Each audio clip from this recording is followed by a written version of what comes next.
završimo dok se mi pripremimo 2 minute. Ja vas sve srdačno pozdravljam.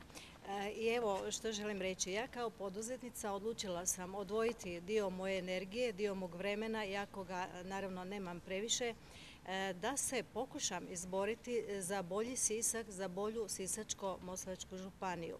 Zaista ne možemo više živjeti u prošlosti. Dosta je bilo raspredanja o temama iz prošlosti. Moramo se okrenuti radu, moramo se okrenuti zdravom životu, moramo misliti na našu djecu. Ja uvijek znam reći da smo mi ovu planetu naslijedili, zapravo moramo se boriti da ju ostavimo čistom našoj djeci, našim unucima. Zalagat ću se da Sisačko-moslavačka županija konačno izradi plan razvoja, jer mi je zaista teško gledati da jedna županija sa tako bogatom povijesnom baštinom postaje gotovo odlagalište opasnog otpada.